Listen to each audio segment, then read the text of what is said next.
마태복음 20장 11절부터 15절까지의 말씀을 자막을 통해서나 또 표신 성경을 통하여 함께 말씀을 읽겠습니다. 받은 후 집주인을 원망하여 이르되 나중 온 이 사람들은 1시간밖에 일하지 아니하였거늘 그들을 종일 수고하고 주인이 그 중에 한 사람에게 대답하여 이르되 친구여, 내가 내게 잘못한 것이 없노라. 내가 나와 한 데나리온의 약속을 하지 아니하였느냐? 내 것이나 가지고 가라. 나중 온 이 사람에게 너와 같이 주는 것이 내 뜻이니라. 내 것을 가지고 내 뜻대로 할 것이 아니냐? 내가 선함으로 내가 악하게 보느냐? 아멘. 우리가 살아가는 이 세상은 공정을 요구하는 세상입니다. 만약 오늘 본문에 나오는 이런 주인을 만난다면 아마도 그 직원은 당장에 고발을 해서 수사가 진행이 될 것입니다.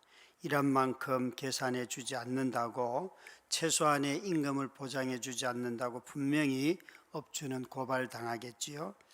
여기 아침 일찍부터 일한 자와 끝날 때 와서 일한 자가 똑같이 임금을 받는, 이게 여러분, 저와 여러분이 도저히 상상할 수 없는 일들이 지금 벌어졌어요.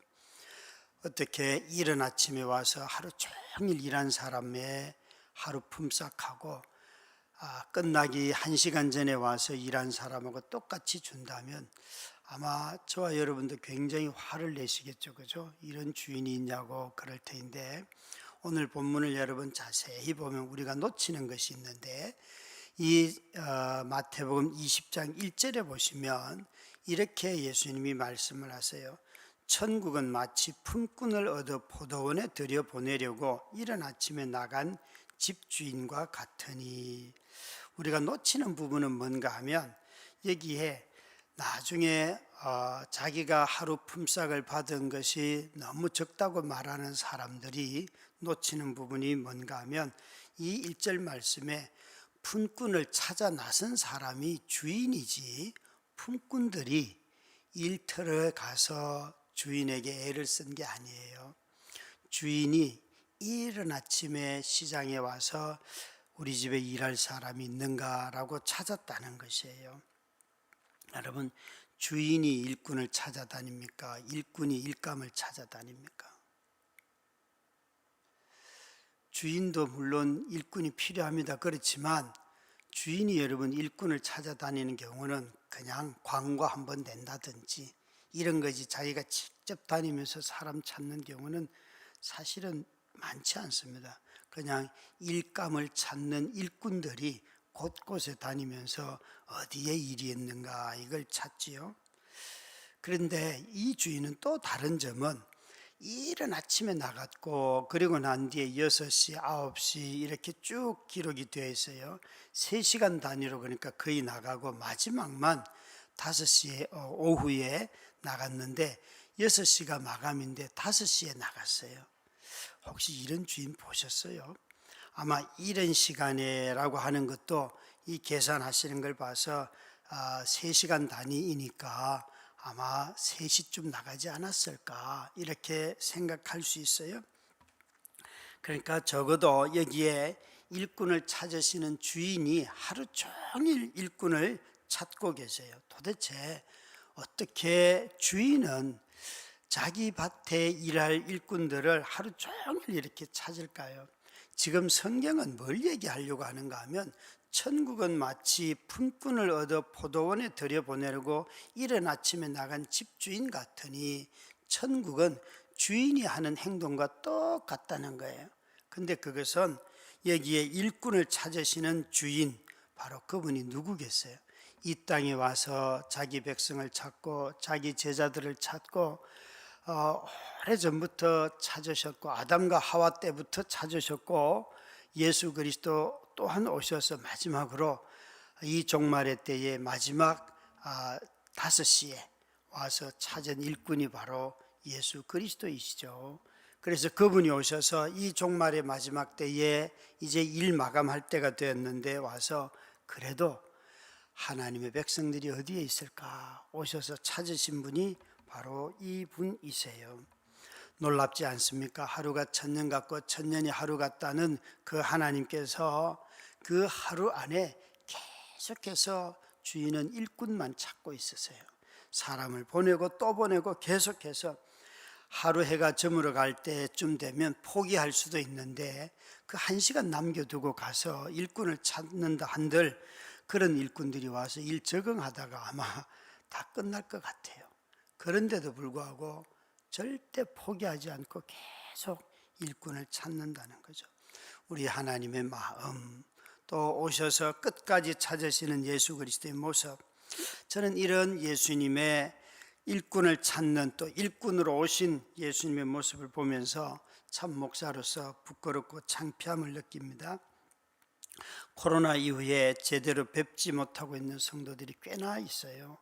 어떤 분들은 믿음을 버린 분들도 계시고 어떤 분들은 교회를 옮기지는 아니하였지만 출석하기가 어려운 분들도 계시고 한데 이런 분들을 제가 매일 아침마다 묵상하는 묵상을 우리 등록한 모든 성도들에겐 개별적으로 다 보내드리는데 그때마다 그게 한번 보내면 한 20분에서 25분 걸리거든요. 그래서 그거 한번 보낼 때 이 성도의 가정을 생각하고 잠깐 하면 그게 한 20-30초 되겠습니까? 그 정도인데 가만히 이 본문을 보면서 주님은 이렇게 하루 해가 저물 때까지 자기 백성을 찾아다녔고 또 자기 백성을 찾으려고 일꾼이 되셔서 우리 가운데 오셨구나, 이런 생각을 하면 참 목사로서 부끄럽기 짝이 없어요. 여러분, 우리가 코로나 시대에 또 제가 못하더라도 장로님들이 또 우리 집사님들이 서로 오랜 믿음의 형제 자매들을 찾고 같이 만나고 하는 일들은 이 시대에 너무 중요해요. 사람들이 혼자 버티다가 외로움에 빠지고 또 어려운 일을 혼자 겪다가 누구도 전화 한 통화 없으면 그게 마음이 서운해져 가지고 교회가 이런 데인가 이런 회의가 들기 시작하면요, 잘못한 게 별로 없어도 그거 다 시험 듭니다. 여러분, 그 일들을 서로가 돌아보면서 해야 해요. 여기에 어떤 사람들이 불평을 합니까? 이 일찍 와서 한 사람들이 불평했다고 성경은 기록하고 있습니다. 그들이 12절 말씀에 보시면 나중 온 이 사람들은 1시간밖에 일하지 아니하였거늘 그들을 종일 수고하며 더위를 견딘 우리와 같게 하였나이까. 여러분, 이 구절을 보면 참 이상하죠. 여기에 지금 나중 온 이 사람들을 1시간밖에 일하지 아니하였거든, 도대체 누구를 기준으로 해가지고 1시간밖에 일 안 했다고 말하는가요? 그러니까 지금 여기에는 이른 아침에 가서 찾은 사람, 부른 사람이 있고 또 6시에 9시에 계속 이렇게 12시에 1시에 11시에 부른 사람이 있잖아요. 적어도 4번을 나갔어요. 그러면 여기 지금 불만을 표현하는 사람들이 1시간밖에 일하지 않은 사람들이라고 표현하였는데 이건 5시에 온 사람들이에요. 그러면 여러분 한번 가만히 생각해 보면 5시에 온 사람보다 빼고 나면 전부 다 비교의 대상이 있어요. 제일 돈 많이 받아야 될 사람은 제일 먼저 부름받은 사람이고, 그 다음에 두 번째 9시에 부름받은 사람이고, 또 6시에 9시에 부름받은 세 번째 사람이고, 이 5시에 부름받은 사람이 11시에 부름받은 사람이 이제 네 번째 사람이거든요.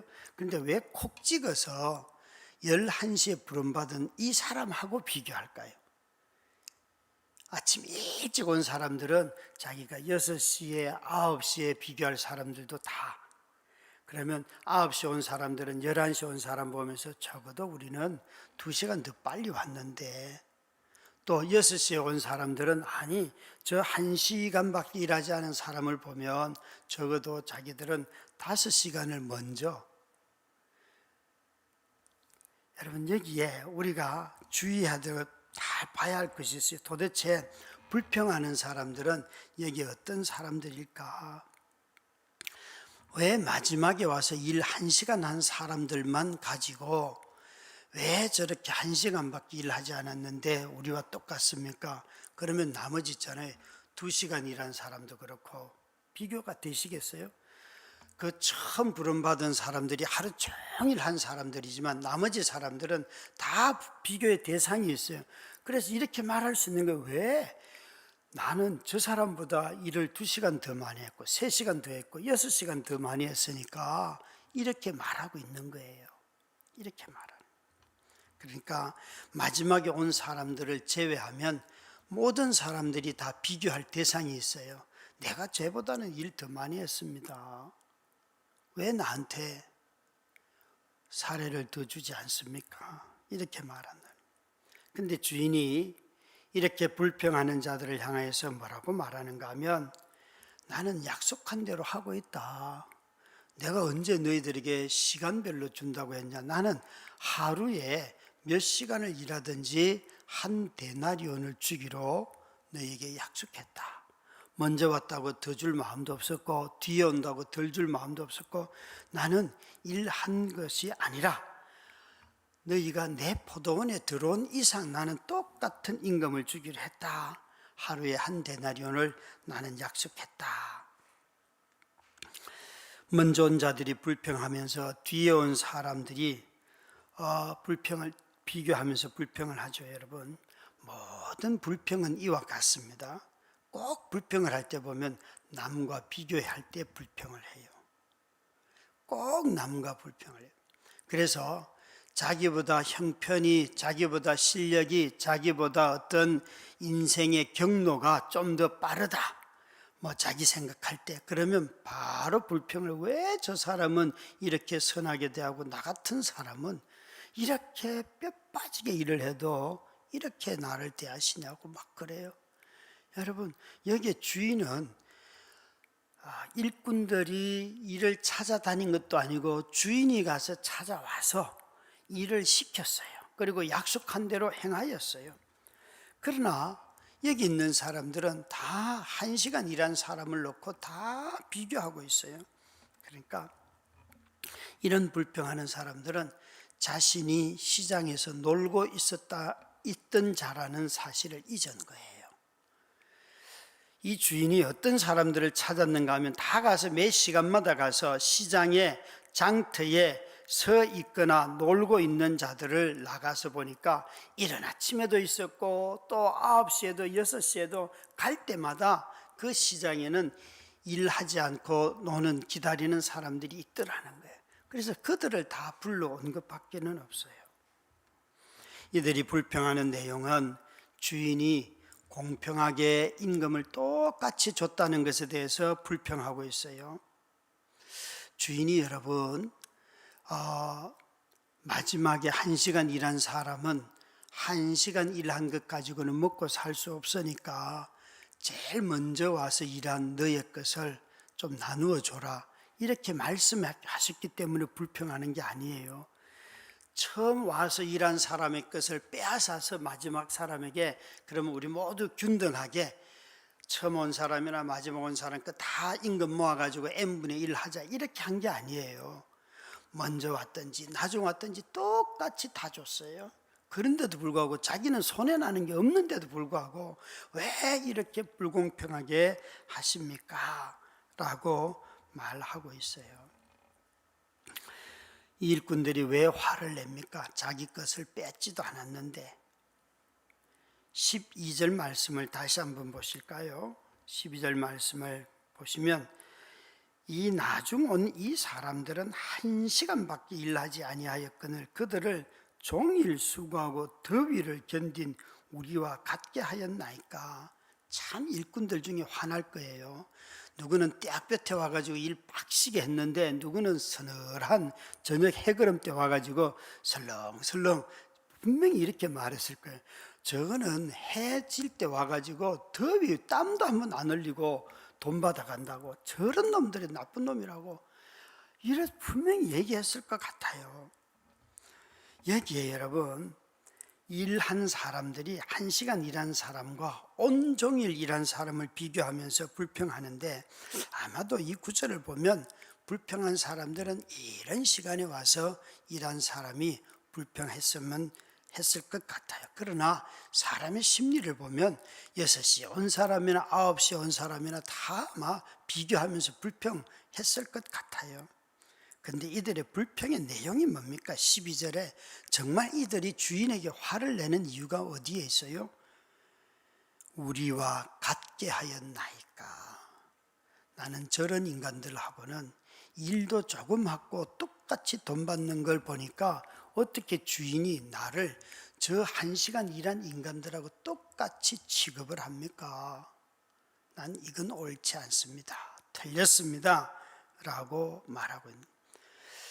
분명 그들은 금액이 적어서 화를 내는 것 같지만 내가 이렇게 종일 수고하고 더위를 견딘 적어도 이 사람들에 대하여서는 우대를 해줘야 한다는 거죠. 그 사실이 분노케 하였어요. 1시간 일한 사람이나 10시간 일한 사람이나 똑같이 대우하는데 이건 있을 수 없는 일입니다. 이것이 이 일꾼들의 분노였습니다. 이 일꾼들은 주인이 동등하게 불렀다 하는 것보다도 임금의 차등을 가지고 자신들을 인정해 주기를 원하였습니다. 그래서 우리와 같게 하였나이까. 사람을 차별하고 무시하는 모든 근간에는 바로 인간의 동등됨을 파괴하는 행위. 인간은 동등하지 않다. 저 사람은 서울대학을 나왔으니까, 저 사람의 아버지는 검사니까. 저 사람의 아버지는 판사니까. 저 사람의 아버지는 의사니까. 저 사람은 대학원까지 나왔으니까 돈을 더 받아야지. 여러분, 이런 것이 차별이죠. 누구든지 하루 10시간 일했으면 10시간 일한 것 가지고 먹고 살 수 있는 사회가 되어야 되는데 우리 사회는 그런 사회가 아니에요. 오히려 그런 것을 오히려 더 인정하죠. 때로는 더 악한 모습은 교회에서 교역자들에게 사례를 정할 때에 기준은 동등하지 않을 뿐만 아니라 인센티브를 준다고 하면서 전도를 많이 해서 사람들을 전도해서 늘어나면 그걸 사례를 엄청나게 주는 그런 교회도 있어요. 그렇게 해서 자란 교회가 저 죽전에 가면 큰 교회에 있어요. 엄청나게 모든 교역자들에게 그런 경쟁을 다 붙이는 거예요. 여러분, 그게 교회입니까? 교회입니까? 정말 이루 말할 수 없어요.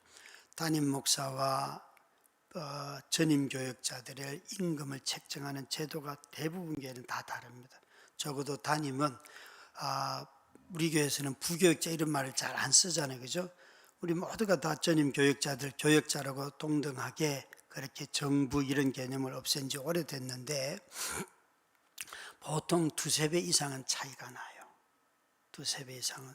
저희들은 그걸 없애려고 처음부터 기준을 가지고 우리는 이렇게 정해놨어요. 뭐 금요 기도의 담당자면 10만 원, 새벽 기도 담당자면 10만 원, 똑같은 거예요. 이런 것들을 정해가지고 임금을 책정하기 때문에 매년 임금을 사례 조정을 할 때에 이 사람이 어떤 직책을 맡았는가 이것 가지고 더하기 빼기 하지 빼기를 해요. 그런 방식으로 사례를 규정하고 있어요. 여러분, 우리는 여기에 일꾼들이 하는 이 말을 가만히 들어야 돼요. 주인은 내가 너희들한테 약속한 대로 했는데 왜 화를 내냐. 사람을 다 동등하게 대하는 거, 이것이 주인의 원래 마음이에요. 돈 가지고 갑질하는 사회가 되면 교회가 될 수가 없어요. 그것은 여러분, 세상은 그런 것이지만 교회는 그 사람이 부자든지 가난하든지 간에 형제 자매로 동등하게 대하고 존중할 줄 아는 새로운 사회가 바로 교회인 것입니다. 그래서 이것은 은총이 아니면은 인간의 동등함을 회복할 방법이 없어요. 주인이 와서 나를 찾아냈고 주인이 나에게 일을 시켰다는 이 주인이 나를 찾아낸 것을 은총이라고 하는 거예요. 이 은총을 잃어버리면 교회는 정말 세상보다 더 악한 데가 됩니다. 선한 척하면서 모든 악은 다 행하는 곳이 교회인 것입니다. 사랑하는 우리 성도 여러분, 오늘 약속하신 대로 언약대로 행하는 이 은총 가운데 하루를 사시고 수고했다고 여러분 분노하는 이런 일들이 없기를 주의 이름으로 축원합니다. 우리 함께 합심하여 자막을 보면서 기도하도록 하겠습니다. 같이 기도하시겠습니다. 우리를 사랑하시는 하나님 아버지, 하나님 앞에 겸손히 엎드려 기도하오니 우리의 돌같이 굳어진 마음을 살같이 부드럽게 하여 주셔서 주님께 감사와 찬양을 올려드리는 오늘이 되기를 원합니다. 몸과 마음이 아픈 이들에게 오늘을 살아갈 힘을 주셔서 주님이 주신 이 한날을 잘 살아내게 하옵소서. 아픈 이들을 간호하는 이들의 지친 마음에도 볕이 들듯 위로와 도움의 손길을 주시옵소서. 특별히 지진과 전쟁으로 위험이 도사린 곳에서 살아가는 이들과 그들을 돕는 모든 사역의 손길들 위에 안전과 주님의 사랑이 흘러가게 하시고 평안을 허락하여 주시옵소서. 우리를 위해 아들을 보내주신 그 사랑을 기억하며 우리의 구원자 되신 예수님의 이름으로 기도드립니다. 아멘.